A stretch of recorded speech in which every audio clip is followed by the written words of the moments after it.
and welcome to the Sanctuary, a safe space to speak from the heart. I'm your host, Israel, and my guest today is someone I've been dying to talk to, my friend, creative, someone with a pretty interesting story that I can't wait to get into. Jennifer, thanks for coming to the Sanctuary Hi. today. Hi. Thank you so much for having me. Yeah, I mean, I guess, I love starting from where it starts, but hmm this is even way before this part of your journey started. And years ago, you had a very devastating accident that pretty much took your life in a different trajectory. You want to talk a bit about it? Yeah, of course. I'd love to. When I was 25, I was driven off a cliff by a drunk driver. He overcorrected, and I went off a cliff and went through the windshield and landed on the ground, and my automobile landed on top of me and cut off my left leg, crushed 80% of my body.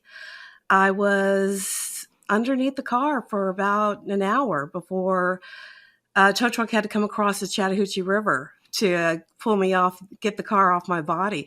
But I had a 5% chance of living. I went into surgeries that night, that morning, and I've had 33 major surgeries. I had to go back to Utah. I'm originally from Utah. I'm in Georgia now, but the accident was here in Georgia. And I flew back home to live in my parents' house and stay in a hospital bed and go to the University of Utah for all my surgeries. So it took me about 10 years to get all the surgeries done and get walking and start going to college. It was really, really traumatic. But Yeah, I got no, I through mean, I it. remember you told me this story and I kept thinking, like 10 years going through this, all the hmm surgeries, all the experiences. Yeah. I mean, there's a part of you that's like, just give up. What kept you going? Well, my family kept me going. They are my life, my source, my inspiration.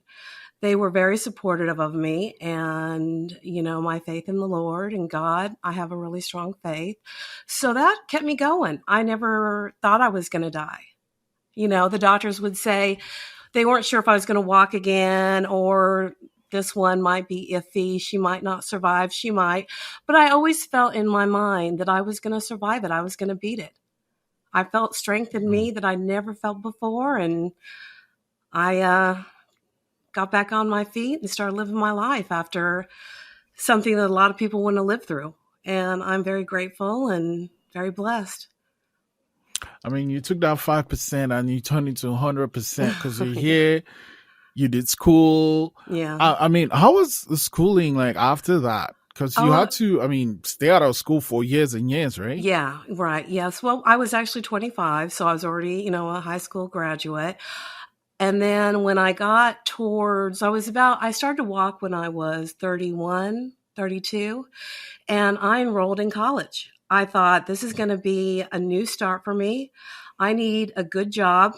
I need a degree. And so I went to college, and it was hard because I was, 32, and a lot of the people on the campus were 19, 18. I was in a wheelchair, most of it. I was in a walker, the rest of it. And college was really difficult for me, I think, because, I hadn't been in school for a while and I didn't know what I wanted to do. And I knew I liked to talk. And so I went into communications. And I majored mostly with an emphasis in public relations because I really like that aspect of communications. And Mm.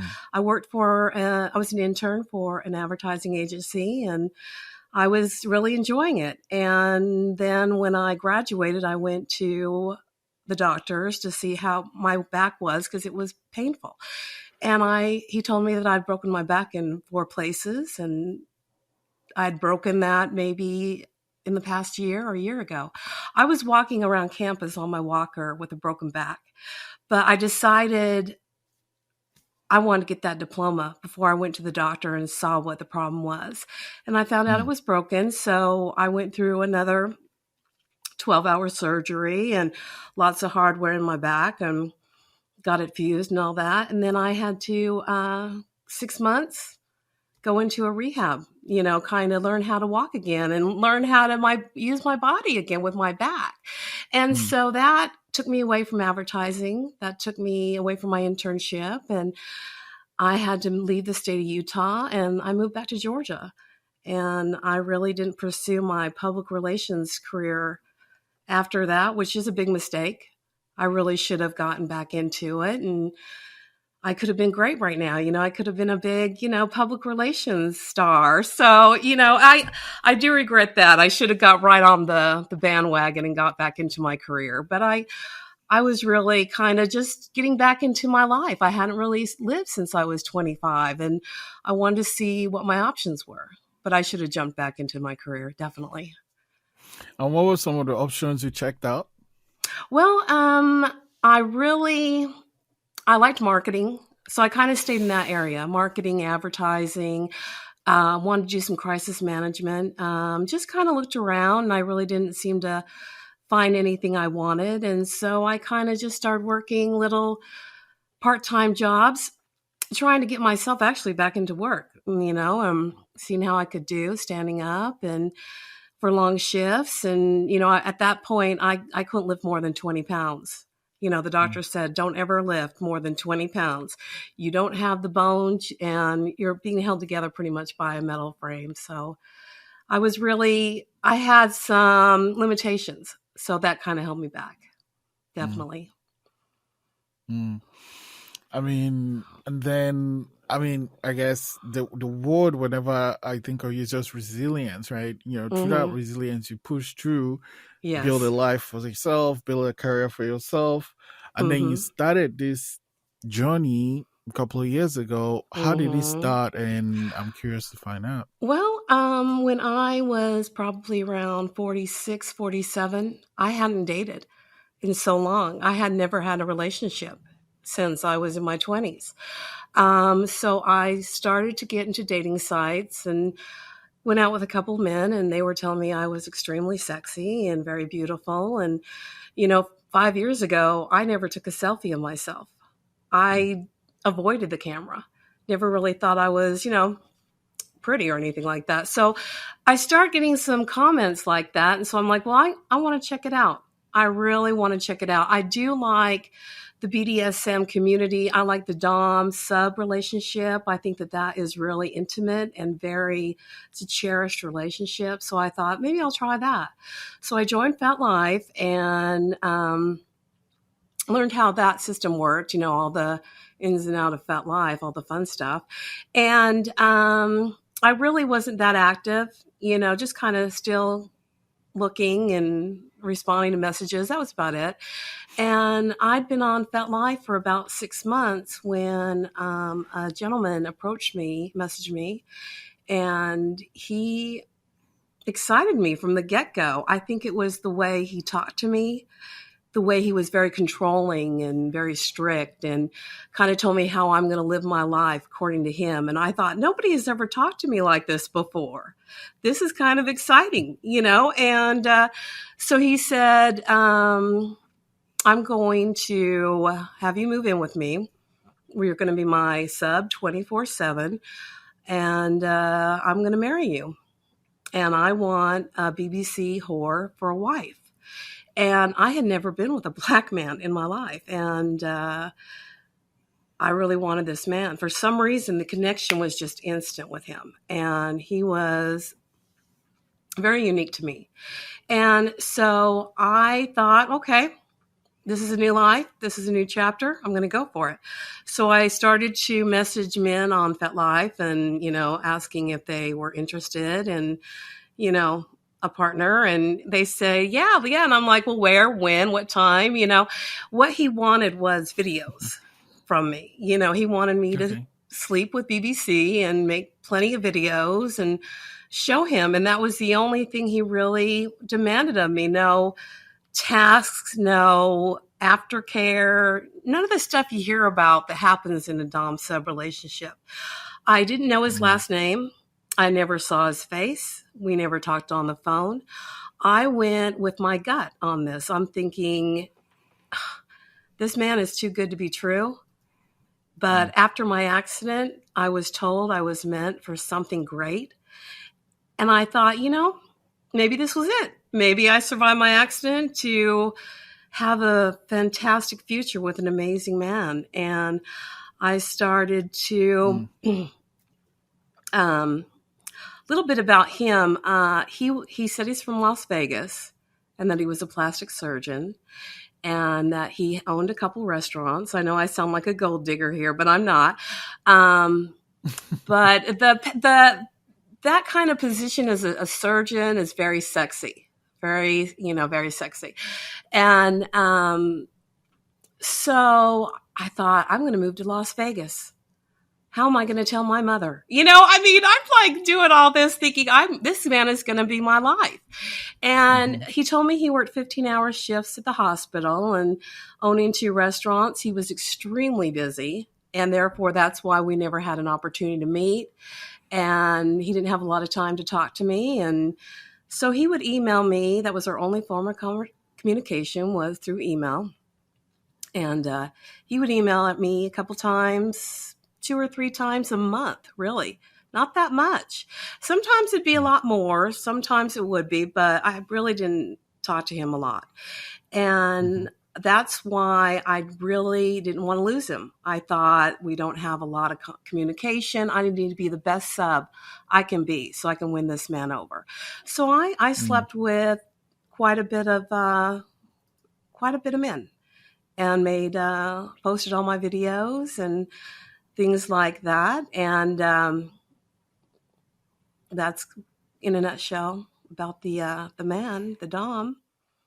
What was, I guess, his the feedback you get when you deliver the videos and stuff? Well, he would say, "Oh, I'm proud of you. You did a good job." He never really said I was beautiful or stunning like I hear all the time.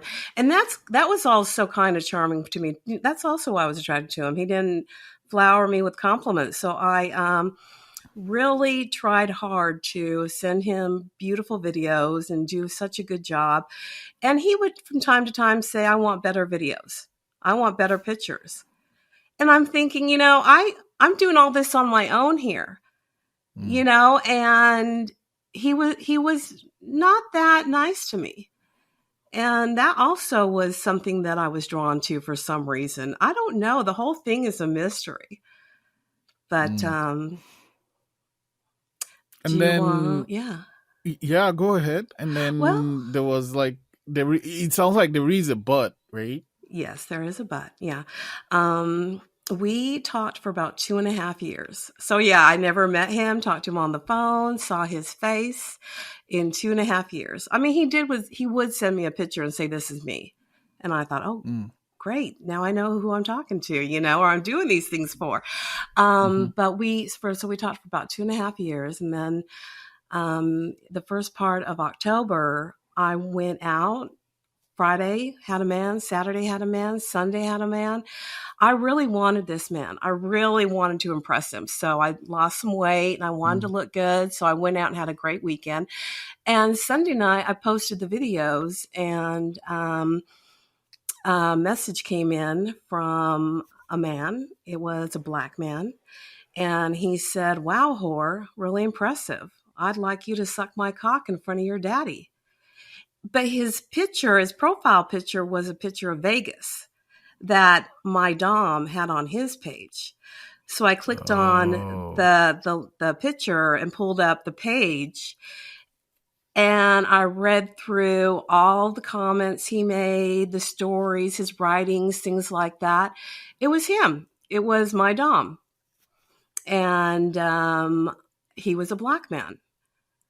And he Wow. lied about everything. And, Mm. you know, I was just really overwhelmed. I was in shell shock. Like, what's going on? Who are you? Mm. But I did find out that he does have pages where he goes from being a white man to a black man to a white man to a black man. And he kind of does this to the women on FetLife. And, Mm. you know, I don't know if the women will do exactly what I did. I don't think anybody would do that without meeting someone, but I did it and I trusted him and, I learned. I learned. Mm. I mean, did you confront him right away? What happened? Because we didn't really talk, what I did Mm. is I responded, I'm like, oh my God, you bullshitted me this whole time. And he never responded to me.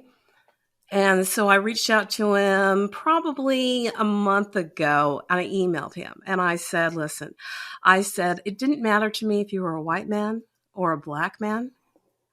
I was drawn to you, the way you talked to me, the way you Mm. made me feel about myself, the confidence you gave me, the Mm-hmm. motivation. I mean, I would have never have hooked up with strangers in hotel rooms. That's just not the kind of person I am. But yeah, I had a really good time. It was a lot of fun. I really liked the guys I met. They were wonderful. And, Mm.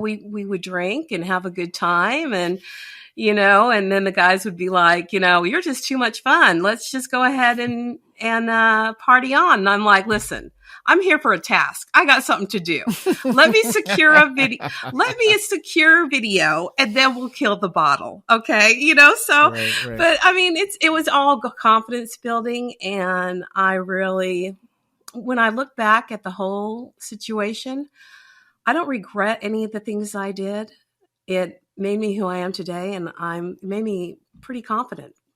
And but I regret the reasoning behind it, and I wish he would have just, been honest with me. So when I emailed him, who are you? Why did you make up this man? Why did you say you were a plastic surgeon? Why did you, why? And he just responded, "You are a BBC whore. Don't stop." Didn't even answer any of the things I questioned. But he Mm. came back with more advice. Keep sleeping with black men in 2024. Like, okay. All right.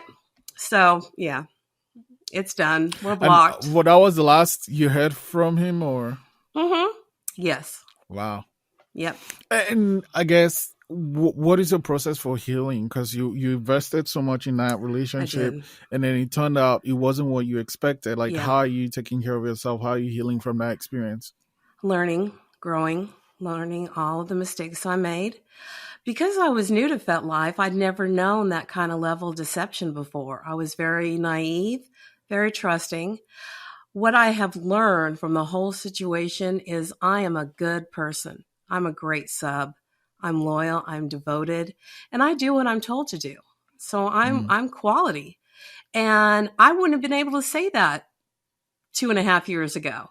He Mm. brought something out in me that I love, and so what I did learn is that, I'm going to be more wise, smarter, do my research, Google image pictures. Don't believe anybody the first time they say it. I'm very cautious now. I'm very cautious. I get a lot of inbox email, messages in my inbox, and I really don't respond to a lot of them. I read them, but I don't. I'm just very cautious. Maybe I'm Mm. scared, but I think I'm being smart. I think I'm being real smart now and looking out I for mean, me. you have to take care of yourself, especially Yeah. after such an experience. Mm-hmm. Mm-hmm. Yeah, I do. I And have to take care of myself. and then the other thing is that you have a huge follower count. So how are you even managing that? How did you get those numbers so high? I do not know. I do not know. I mean, it's like I'll look at my page and it's gone up 100 followers in a day, and I'm like, so then I wondered, does somebody have my name on a bathroom wall somewhere, or is there like some kind of ad out there to hit me up? Because yeah, it's like, yeah, I just started out, and then, but it's funny because ever since I discovered that he didn't exist and I was on my own, I gotten 2,500 followers in like 3 months. It just boomed, and I think Mm. a lot of people like who I am. A lot of people message me and say, I like your style. You know who you are. You know what you want. I've never talked to him before in my life. How do you know that about me? So I give that image that I give off that image that I have it together, and I think people just want to know who I am. I think, and I might be wrong, but I'm thinking if you had such an experience and you had 5% of surviving Mm-hmm. and you made it through and you've built a life for yourself, it's like whatever life throws at you, it's a piece of cake compared to everything you faced so far. Yes. So I think Yes, that plays a role in it. exactly. When you start out with the worst situation that could happen, going off a cliff, going through a windshield, having a car crush your body, all that, and surviving, I'm here for something. I am. And Mm. I was naive to think it was a man, but I'm here for me. Whatever's going to happen to So me, I'm going to do it myself. yeah, I mean, and usually, sometimes, not all the time, but sometimes when someone has such an experience, they usually just back away from everything, but you're not. No, Why? because, well, I used to be very shy before the accident. I was shy and guarded.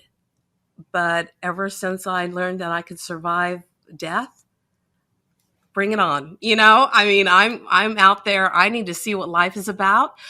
I got a second chance, and I'm going to see what this world can provide for me and give me. I just want to laugh every day and just be the best person I can be. And that all comes from Mm. the accident. That all comes from the accident. But yeah, I don't think that there's much that can scare me after that. True. So what advice would you have for someone that's, I guess, building a relationship online? Oh, I have the advice to tell people that do anything online. The internet is a very scary place. Probably more than half are fake, are scammers. Um, when you do start getting online and start looking for a relationship, don't give out personal information. Don't give out your phone number. Don't give out your address. Be kind of general about yourself until you can feel like you can talk on the phone. Google image pictures, research, Google their name, find out everything you can about that person, and do your research. Don't be a fool, because I wasted 2.5 years of my time. Well, not really. I mean, 2.5 years of my life, I've really achieved a lot, but I wasted my time with a figment of my imagination.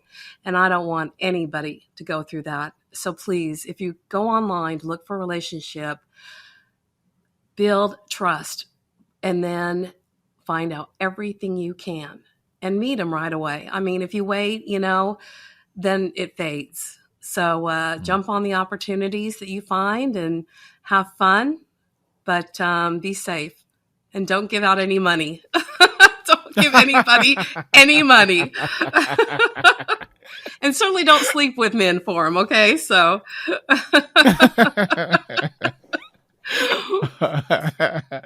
Jennifer, it's always brilliant talking to Well, you. Thank you for sharing so much of yourself, and thank you you're for coming to the welcome. sanctuary today. Oh, my pleasure, Israel. Thank you so much for this opportunity.